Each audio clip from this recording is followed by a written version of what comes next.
আমাদের এই পুস্তিকা বিতরণ হচ্ছে। আমরা যারা বিতরণ করছেন আমাদের দলের কার্য, আপনারা এই পুস্তিকাটা সবার হাতে দিয়ে দেন। তৎসঙ্গে আমি এই যে পুস্তিকা, এই পুস্তিকার বিষয়বস্তু তথা বিগত 5 বছরের লক্ষ্মীপুরের উন্নয়নের খতিয়ান নিয়ে বক্তব্য রাখার জন্য অনুরোধ করব লক্ষ্মীপুর বিধানসভার বিধায়ক তথা আসাম সরকারের মাননীয় মন্ত্রী শ্রী কৌশিক রায় মহাশয়কে।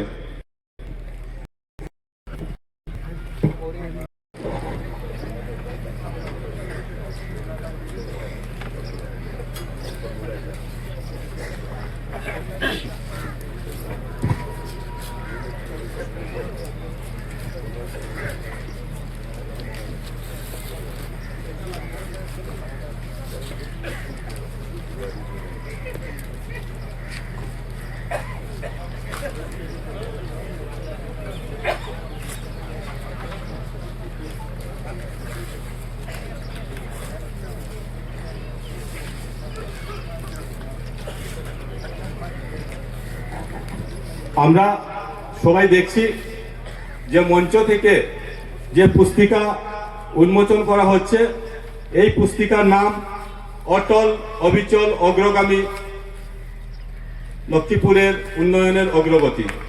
আমরা সবাই এই অনেক মন্ত্রী আছে, কিন্তু কাজ করার ক্ষমতা বা কাজ আদায়ের যে চেষ্টা সেটা সবার দ্বারা হয় না। তো আমরা দেখতে পেয়েছি যে আমাদের যিনি মন্ত্রী, উনি যেভাবে এত স্কিমের কথা বলছেন, আমি মনে করি যে অনেক স্কিম হয়তো ওনার বাদ পড়ে গেছে, যা লক্ষ্মীপুরে হয়তো এখানে বলেননি। আমার মনে হচ্ছে এত স্যাংশন এসছে, এত কাজ এসছে, এটা লক্ষ্মীপুরের জন্য আমি বলবো এটা আমাদের অনেক গৌরবের বিষয়। আর লক্ষ্মীপুর বিধানসভা আমরা ডেভেলপমেন্টের ক্ষেত্রে যদি আমরা আরেক কাউকে নাম জুড়ে দিতে পারি, তাহলে আমরা মনে করব আমাদের মাননীয় কৌশিক রায়, যিনি ডেভেলপমেন্টের জন্য যথেষ্ট চেষ্টা করে লক্ষ্মীপুরে কাজ করেছেন।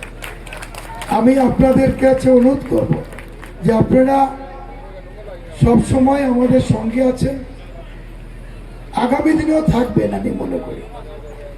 আর আপনাদের নির্দেশে, আপনাদের স্নেহ মমতায়, আপনাদের ভালোবাসায় আমরা চাই এই যে লক্ষ্মীপুরের যে কাজ হয়েছে, এর থেকে আগামী 5 বছরে যাতে আরো অধিক কাজ করতে পারে, তার জন্য আপনারা একটা সবাই মিলে আমাদের বিধায়ককে একটু আশীর্বাদ দেবেন, যাতে মনে শক্তি নিয়ে আগামী দিনে আরো কাজ করতে পারে।